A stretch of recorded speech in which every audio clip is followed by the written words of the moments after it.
Hi students, from the last video we discussed about the acids. So in this video I am going to talk about what are the bases and what are the properties of the bases. This is the part 2 video of acid, bases and salts.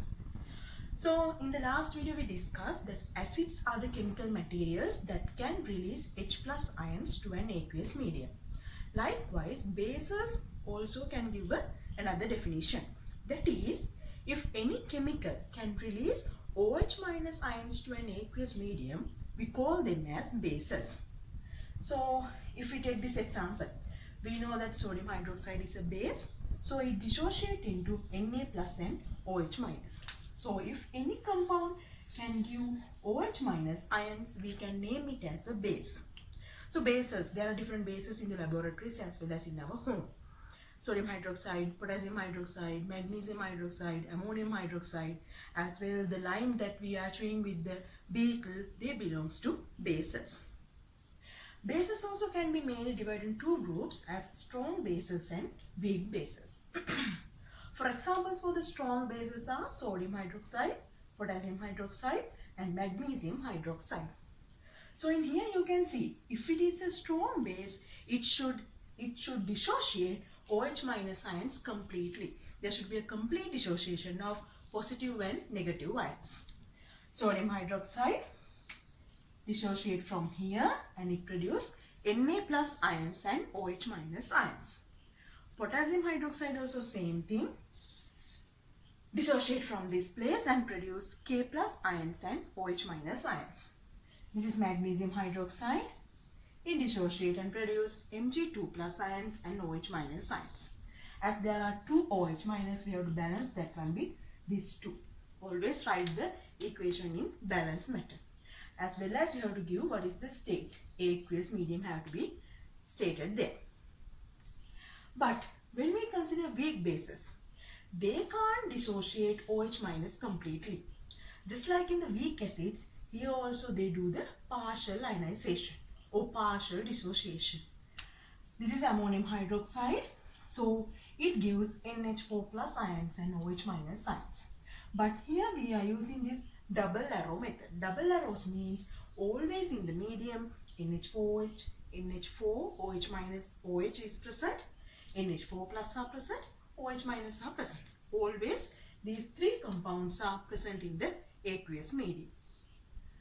So if they can't give OH minus completely, if this one ammonia can't produce OH minus completely, that means it can't dissociate OH minus completely, we name them as weak bases.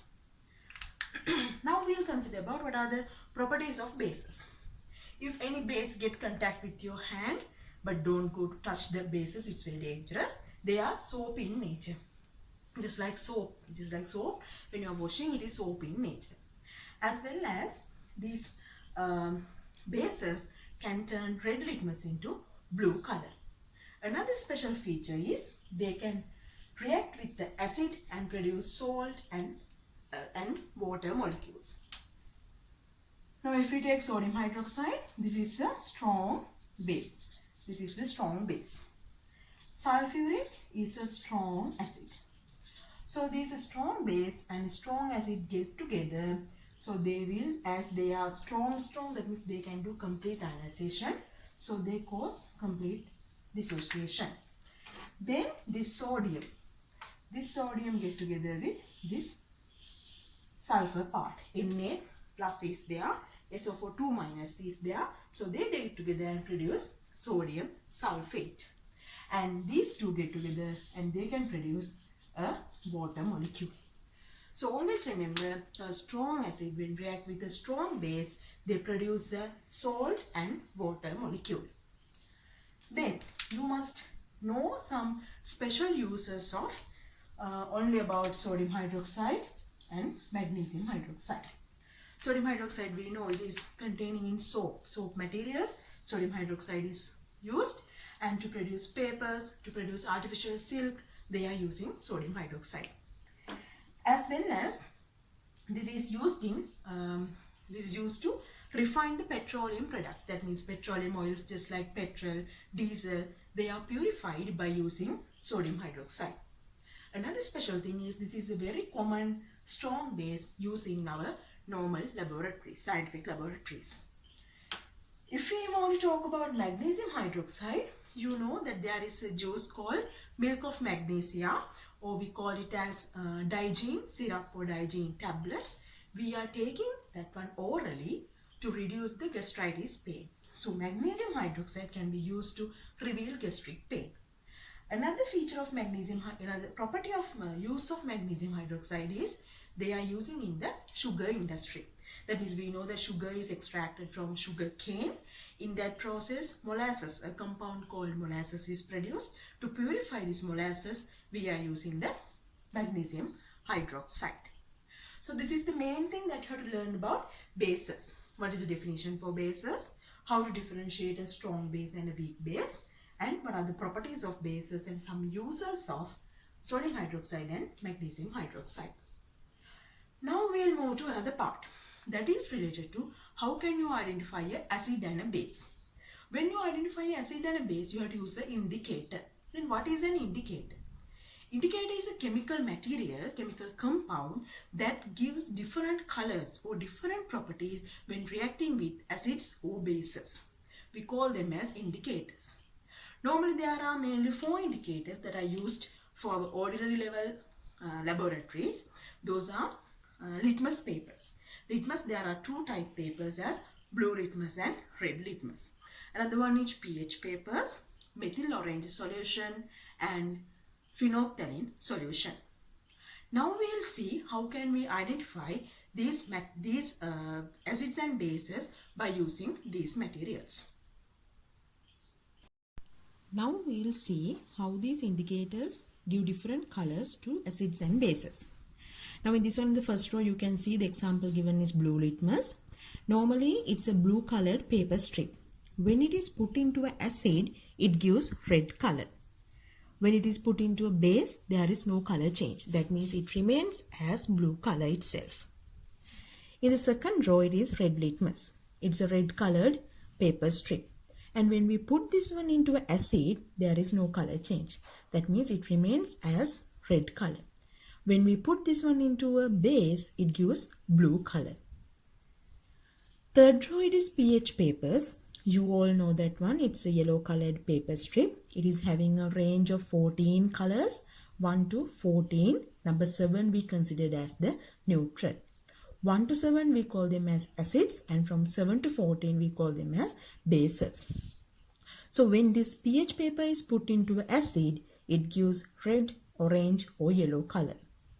When it is put into a base, it gives dark green, blue or violet color. Normally the yellowish blue, yellowish green is given for neutral, that means for water and salt samples. Fourth row is phenolphthalein. It's a colorless solution, that means there is no any color.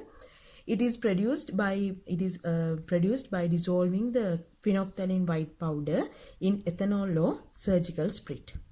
So it also never gives a color change for acids. There is no color change, that means it's colorless.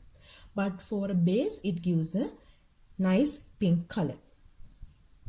In the last row, the example is methyl orange.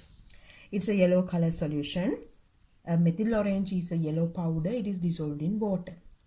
And it gives a red color for acids. And there is no any color change for bases. That means it just acts as yellow in color.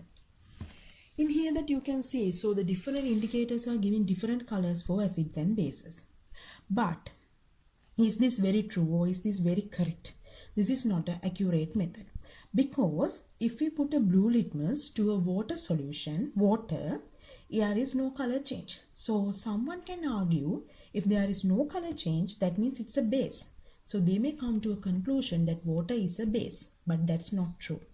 So the best indicator to identify acid, bases, salts and water are pH papers, because there is a huge color range and number range for pH papers. If it is given red, orange, yellow color, we know it's acid, or from number 1 to 6 it's acid. If number 7 is given or a yellowish green is given, it's a neutral compound. And dark green, blue, violet, if these colors are given, it's a base, that means from number 8 to number 14. As well, by using the pH papers, we can identify whether this acid is a strong or a weak acid, whether this base is a strong or weak, because if they are giving the number 1, 2, 3, that means they are strong acids. But if the number is just number 6, that means it's a very weak acid. Likewise, we can find the we can differentiate acids, bases, water and salts by using pH papers is the best method.